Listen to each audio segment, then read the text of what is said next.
தக்கார் குரல் நேயர்களுக்கு வணக்கம். இன்றைய மருத்துவ உலகிற்கு உங்களை அன்புடன் வரவேற்கின்றோம். மருத்துவர், முனைவர், பேராசிரியர் கணேஷ் லட்சுமணன் நம்மளோடு இணைந்திருக்கின்றார். வணக்கம் சார். வணக்கம் சார். சக்கரை நோயாளிகள் நாளுக்கு நாள் அதிகம் அடைஞ்சிக்கிட்டே வராங்க. உறுப்புகள் பாதிப்புகள், சைலண்ட் கில்லர் அப்படின்னு சொல்றாங்க ஆங்கிலத்தில். அதை காப்பாற்றுவதற்கும் அதை குறைப்பதற்கும் அதிலிருந்து மீளுவதற்கும் ஏதேனும் வழி இருக்கா சார்? கண்டிப்பாக சார், கண்டிப்பாக. இது ஒரு மாடர்ன் டே எபிடமிக்னே சொல்லலாம். இந்த டயபெட்டிஸ், ஹைப்பர் டென்ஷன் இந்த மாதிரி. அதில் இந்த சர்க்கரை நோய் நம்ம இந்தியாவில் ரொம்ப அதிகமாக இருக்குது சார். நம்ம இந்தியாவை diabetic capital of the world அப்படின்னே சொல்கிறாங்க. அதுலேயும் குறிப்பாக தமிழகத்தில் பார்த்திங்கன்னா இன்னும் நிறைய டயபெட்டிக் இன்சிடென்சஸ் இருக்கத்தான் செய்யுது. இதுக்கு வேறு மாதிரி, அதாவது நம்ம டயபெட்டிக் ரிவர்சல் திருப்பி எடுத்துகிட்டு வர முடியுமா, ஆர்கன்ஸை டேமேஜை ப்ரிவெண்ட் பண்ண முடியுமா, மருந்துகள் மட்டும்தானா அப்படின்ற மாதிரியான கேள்விகள்லாம் நிறைய இருக்குது. அதுக்கு ஒரே பதில், there is possibility. Diabetic patients கண்டிப்பாக அவங்களால ரிவர்ஸ் பண்ண முடியும் டயபெட்டிஸை. டயபெட்டிக் வருவதற்கு முன்பு எந்த மாதிரியான அறிகுறிகள் காட்டும், அதுலேருந்து மீளணும், வந்த பிறகு அதோடைய மீளணும்னா நம்ம என்ன பண்ணணும்? பொதுவாக டயபெட்டிஸ் நிறைய ஜெனட்டிக் அப்படின்னு சொல்லுவாங்க. இது ப்ரிவெண்ட் பண்ண முடியாது அப்படின்லாம் சொல்லுவாங்க. ஆனால் அப்படி இல்லை sir. It is completely preventable. Manage பண்ணக்கூடிய ஒரு வியாதி தான் இது. இதை நம்ம ஆரம்பத்திலே நம்ம கவனித்தோன்னா இது வராமலே தவிர்க்க முடியும். இன்றைய இதில் என்ன சொல்கிறாங்க அப்படின்னா, உங்களுக்கு டயபெட்டிக் 10 கோடி பேர் இருக்காங்க இந்தியாவில் அப்படின்னா, அதை விட 2 மடங்கு அதிகமாக ப்ரீ டயபெட்டிக் இருக்காங்க. அதுலேயும் டயபெட்டிக் பேஷண்ட்ஸ்லேயே ஒவ்வொரு பாதி ஒருவருக்கும் இன்னொருத்தர் டயபெட்டிஸ் தனக்கு இருக்குன்னே தெரியாமல் வாழ்கிறார். அதாவது 50% மேலே டயபெட்டிக் பேஷண்ட்ஸு தனக்கு டயபெட்டிஸ் இல்லைன்னே தெரியாமலே வாழ்ந்துட்டுருக்காங்க இந்தியாவில். அப்போது இந்த மாதிரி டயபெட்டிக் லோடு அதிகமாகவே தான் ஆகிட்டுருக்கு. இன்னும் பார்த்திங்கன்னா ரொம்ப கம்மி வயசுலேயும் டயபெட்டிக் டயக்னோசிஸ் இப்போ நிறைய நடக்குது. 35 வயசுலேயே டயபெட்டிஸ் வரதுன்றது ரொம்ப காமனான ஒரு விஷயமாக மாறிக்கிட்டு இருக்கு. அப்போ இந்த மாதிரிலாம் இருக்கும்போது கண்டிப்பாக இதுக்கு ஒரு ஏர்லி டிடெக்ஷனும் அதுக்கான ப்ரிவென்ஷன் மெத்தட்ஸும் நம்ம பண்ணோம் அப்படின்னா, மருந்து மட்டும்தான் ஒரே வழின்னு இல்லாமல் அதை ஈஸியாக கையாண்டுட்டு போயிடலாம். இப்போது ப்ரிவென்ஷன் சொன்னீங்க இல்லையா? ப்ரிவென்ஷன்னா என்ன மாதிரியான ப்ரிவென்ஷன்ஸ் எல்லாம் பண்ணணும், அதற்கு வருவதற்கு முன்பு வந்த பிறகு என்ன பண்ணணும்? பொதுவாக இது டயபெட்டிஸ் ஒரு மெட்டபாலிக் டிசீஸ் சார். நம்மளோட வாழ்முறையில் தான் இருக்கிற ஒரு குறையில் தான் டயபெட்டிஸ்ன்றதே நம்மளுக்கு வருது. இப்போ அதை நம்ம புரிஞ்சுக்கிட்டனாலே கரெக்டாக இருக்கும்.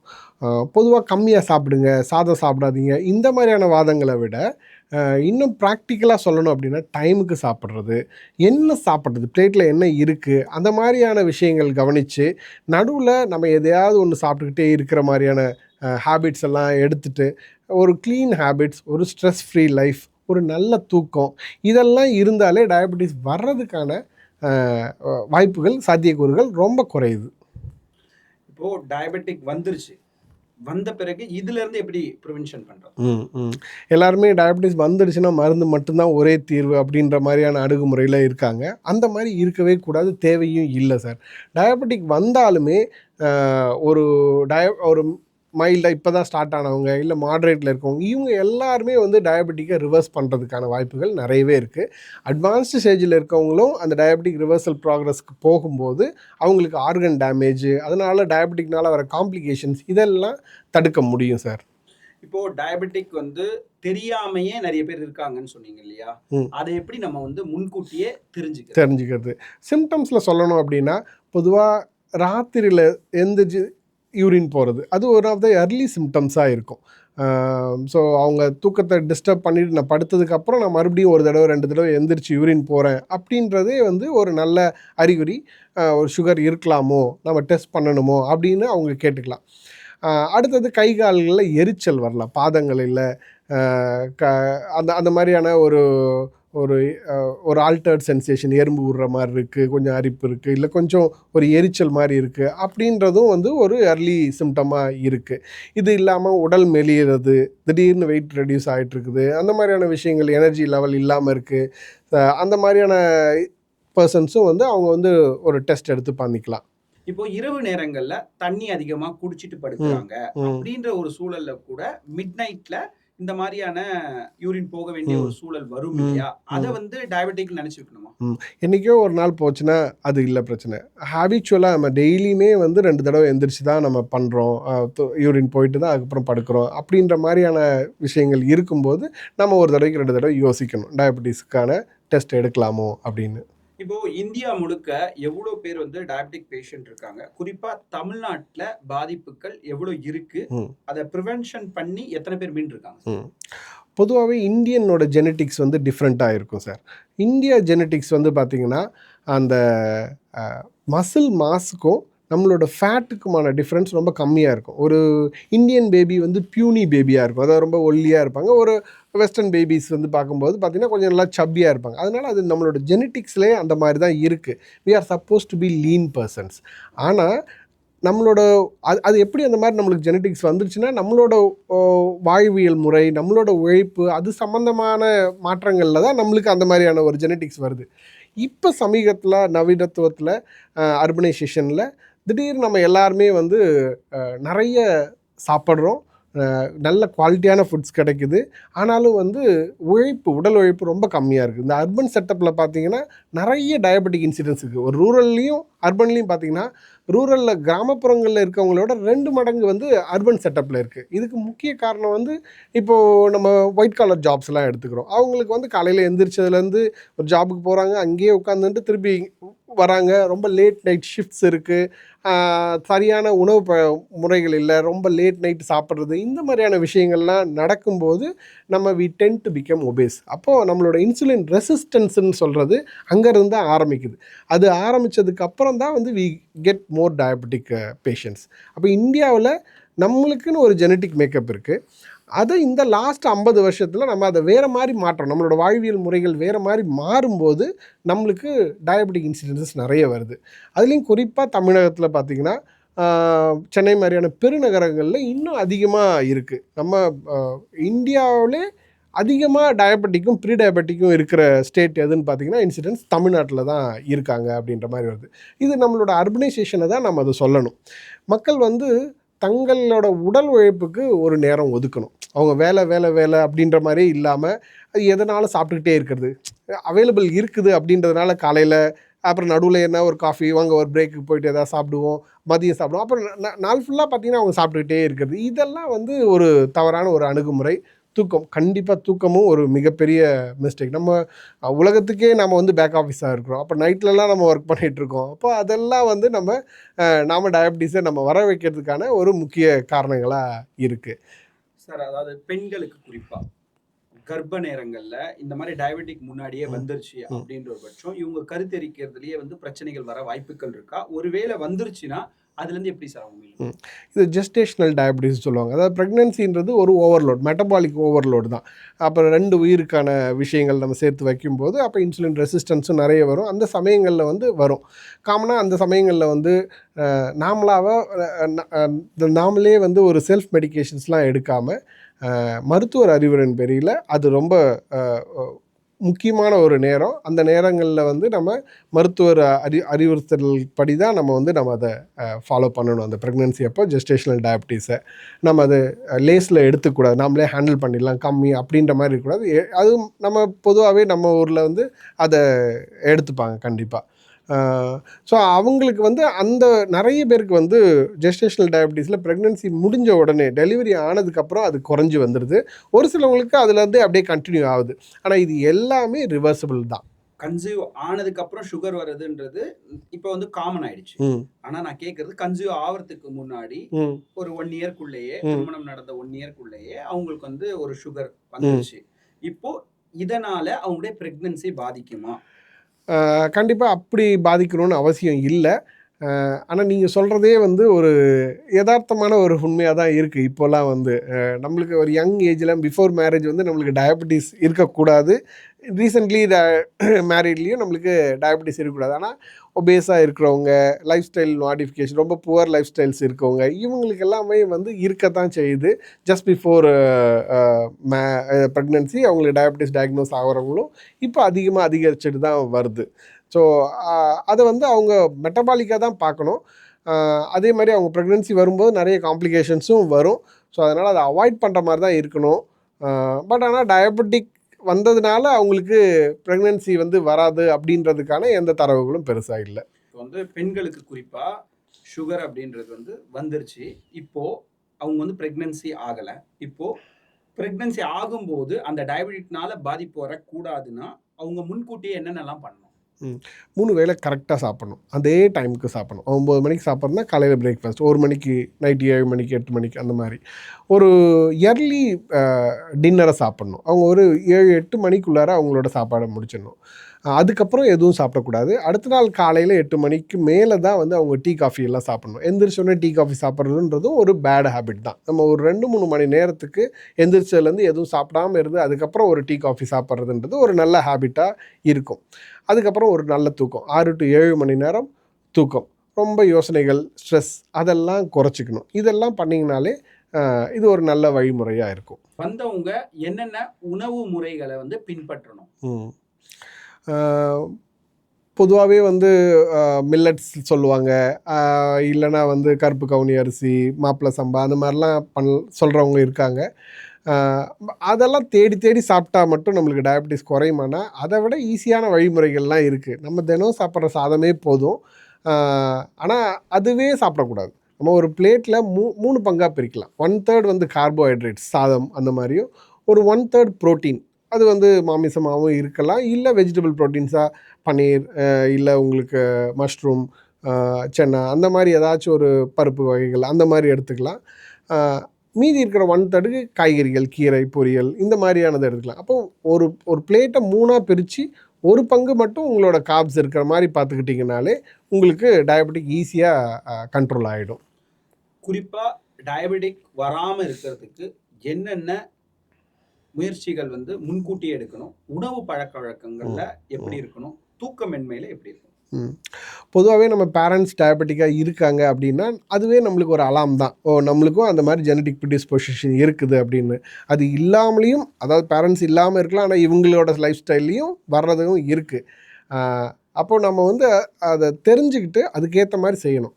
நம்ம ஊரில் வந்து தொப்பை வந்து நார்மலைஸ்ட், அதாவது உங்களுக்கு பெரிய தொப்பை இருக்கா, என்னப்பா நல்லா சாப்பிட்டியா, அந்த மாதிரியான ஒரு கிண்டல் பேச்சு தான் இருக்குமே தவிர அதை மெடிக்கலாக நம்ம பார்க்க மாட்டோம். இது சம்திங் ஒரு மெட்டபாலிக்கான ஒரு பெரிய பிரச்சனை, உனக்கு டயபெட்டிக் ரிஸ்க் இருக்குது, கார்டியாக் ரிஸ்க் இருக்குது, அதெல்லாம் வந்து நம்ம அதை பார்க்க மாட்டோம் அந்த மாதிரி. அப்போது அதை தெரிஞ்ச உடனே, நம்மளுக்கு தொப்பை போடுது அப்படின்னு தெரிஞ்ச உடனே நம்ம அதுக்காக ஒரு ஸ்டெப் எடுக்கணும். ஒரு எக்ஸசைஸ் பண்ணுறதோ, இல்லை உணவு முறைகளில் கொஞ்சம் மாற்றங்கள் எடுத்துகிட்டு வர்றதோ, இந்த மாதிரியான விஷயங்கள் பண்ணும்போது நம்மளுக்கு டயபெட்டிஸ் நெருக்கத்தில் போக மாட்டோம், தள்ளியே இருப்போம். இந்த மாதிரி பண்ணுறதும், அப்புறம் நம்மளோட உடல் ஃபார்ம் ஆனதே வந்து பார்த்திங்கன்னா, நம்ம இந்த மாதிரி உட்கார்ந்து சாப்பிட்றதுக்கு நம்ம ரெடி ஆகலை. We are supposed to work and eat. நம்ம வந்து ஏதோ ஒரு வேலை செஞ்சு சாப்பாடுனா ஓடி தேடி கண்டுபிடிச்சி சாப்பிட்ணும், இப்படி தான் நம்மளோட வாழ்க்கை இருக்குது. ஆனால் இன்றைக்கி வந்து நம்ம பட்டனில் செல்ஃபோனில் தட்டினா சாப்பாடு நம்ம டேபிளுக்கு வர மாதிரியான ஒரு செட்டப்பில் இருக்கும்போது நம்ம நிறைய நம்மளோட மூமெண்ட்டே ரொம்ப குறைஞ்சிருச்சு. கிக் கூட பண்ணுறதில்ல, நிறைய செல்ஃப் ஸ்டார்ட்டில் தான் மொபைல் இது பண்ணுறாங்க. ஸோ வீட்டு வாசப்படியிலேருந்தே அவங்க வந்து அவங்களோட வாகனத்தில் போகிறாங்க.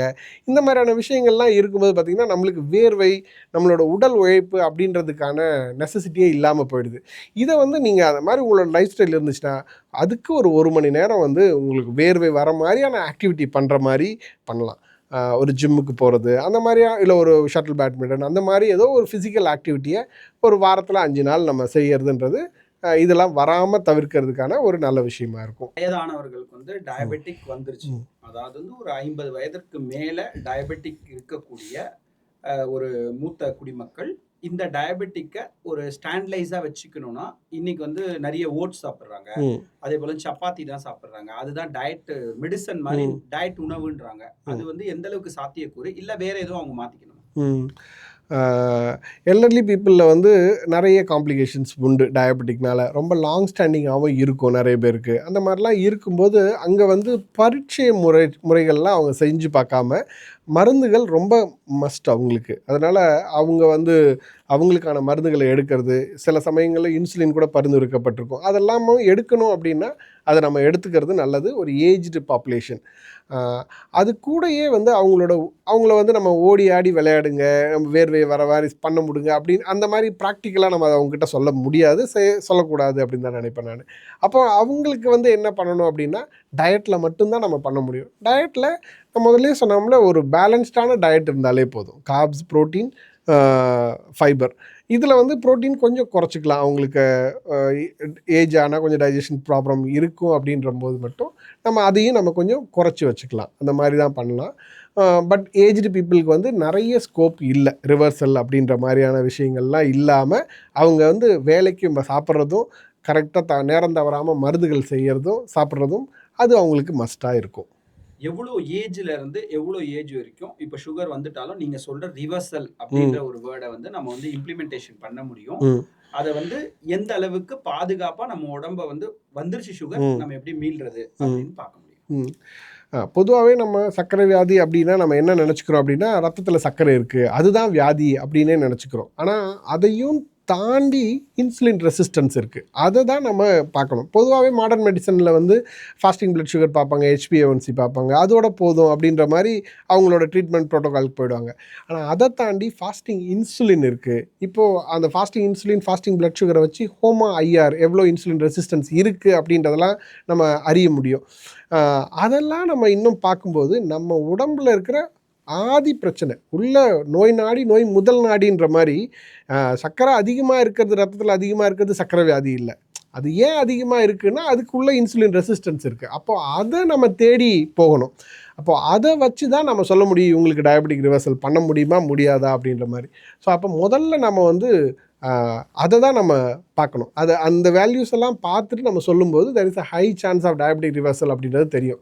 காமனாக வந்து ஒரு 25 வயசுலேருந்து ஒரு 45 வயசு வரைக்கும் இருக்கவங்களுக்கு there is a high chance of reversal அப்படின்றத சொல்லலாம். அதுக்கு மேலே இருக்கவங்களுக்கு மெயின்டெனன்ஸ் அந்த மாதிரி நம்ம போடலாம்.